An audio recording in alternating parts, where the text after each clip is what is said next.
ዜናዎቻችን ከአሚኮ አሁንም ይቀጥላሉ። የንጹህ መጠጥ ውሃ አቅርቦት ባለመኖሩ በጤናቸው ላይ ጉዳት እየደረሰባቸው መሆኑን በምስራቅ ጎጃም ዞን የብቸና ከተማ ነዋሪዎች ተናገሩ። የነዋሪዎቹን የንጹህ መጠጥ ውሃ ችግር ለመቅረፍ እየሰራ መሆኑን የአማራ ክልል ውሃና ኢነርጂ ቢሮ ገልጿል። የውሃ ግንባታውን በተያዘለት ጊዜ ለማጠናቀቅ የግንባታ እቃዎች አቅርቦት እጥረትና የዋጋ ጭማሪ መከሰት ለመጓተቱ ምክንያት መሆናቸውን የፕሮጀክቱ ተቋራጭ ገልጿል። ግብረ ወርቅ ጌታቸው ተጨማሪ አላት። አቅራቢያቸው ንጹህ መጠጥ ውሃ ችግር በመኖሩ የዕለት ተዕለት ህይወታቸውን ለመምራት መቸገራቸውን በብቸና ከተማ ነዋሪዎች ቅሬታቸውን ለአማራ ሚዲያ ኮርፖሬሽን አቅርበዋል። የሮራ ቀበሌ ላይ ውሃ የለም፣ የውሃ እጥረት አለ። 11 ሰዓት ላይ ስንከፍተው ሰራተኛው ያለችንን ያዘጋጀናትን ተጠቅሞ መር ሲገባው ሰራተኛ ሊጠቀም ሲመጣኛ ውሃ ፍለጋ ነው። የጉድጓድ ውሃ ነው የምንጠጣ። ህፃናት አሜባ ይታመማሉ። በተገቢው ሰዓት ምግብ አይበሰላቸው ወረፋ ተገትረን።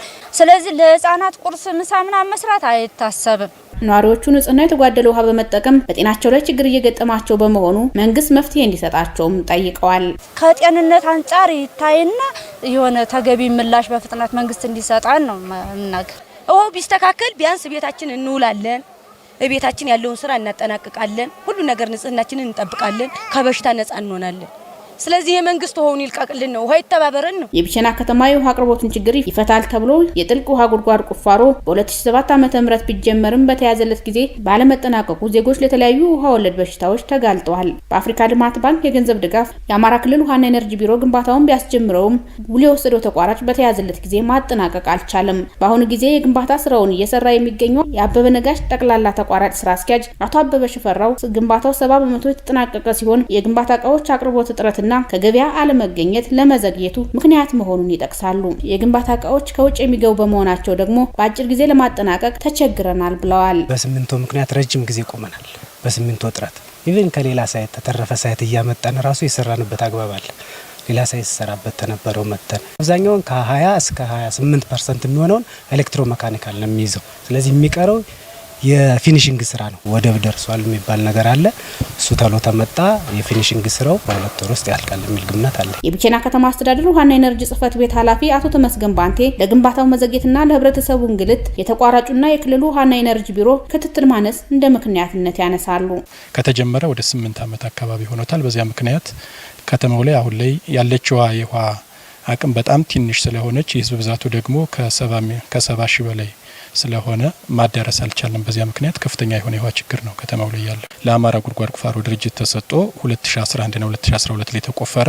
2012 ላይ ተጠናቆ 94 ሊትር ፐር ሰከንድ የሚሰጥ 3 ጉድጓድ ታሽጎን የተቀመጠው 3 አመቱ ነው።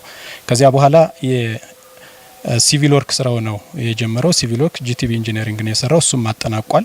መጨረሻ ላይ የኤሌክትሮሜካኒካልና የተወሰነ የሲቪል ወርክ ስራ አበበ ነጋሽ ጠቅላላ ስራ ተቋራጭ ነው የያዘው። እሱ ፕሮጀክቱን አጠናቆ ያስረክባል የተባለበት የጊዜ ቀን መስከረም 20 ነበረ። መስከረም 20 ላይ ማጠናቀቅ ባለመቻሉ 3 ወር ተራዘመለት እስከ ጥር 20 አካባቢ ድረስ። ጥር 20 ላይ ደግሞ አሁንም ማጠናቀቅ አልቻለም።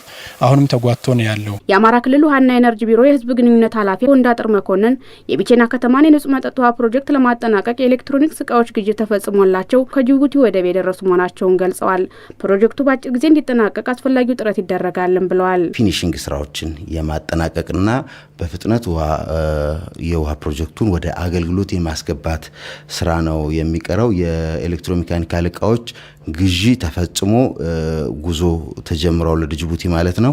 ይሄ እንደመጣ በፍጥነት ወደ አገልግሎት የሚገባ መሆኑን ማሳወቅ ያስፈልጋል። ነገር ግን እቃዎች ተገዝተው ከመጡ በኋላ ወደብ ከደረሱ በኋላም የሚፈጠረው መዘግየት ቀላል የሚባል አይደለም። የአማራ ክልል ውሃና ኢነርጂ ቢሮ ይሄንን ኤሌክትሮሜካኒካል እቃ የጉምሩክ ሂደቱ በተፋጠነ ሁኔታ አገልግሎት እንዲጀምር ለማድረግ በከፍተኛ ትኩረት እየሰራ ነው። ወደፊትም ይሰራል። የከተማው ንጹህ መጠጥ ውሃ ፕሮጀክት የዘገየ ቢሆንም የውሃ ፕሮጀክቶች ከሚገጥማቸው ፈተናዎች ውስጥ አብዛኛዎቹን ፈተናዎች ያለፈ መሆኑን የህዝብ ግንኙነት ኃላፊው ጨምረው አብራርተዋል። የውሃ ፕሮጀክቶች በአብዛኛው ከሚገጥማቸው ችግሮች አንደኛውን ተሻግሯል። ይሄ ፕሮጀክት አንደኛ የግንባታ እቃዎች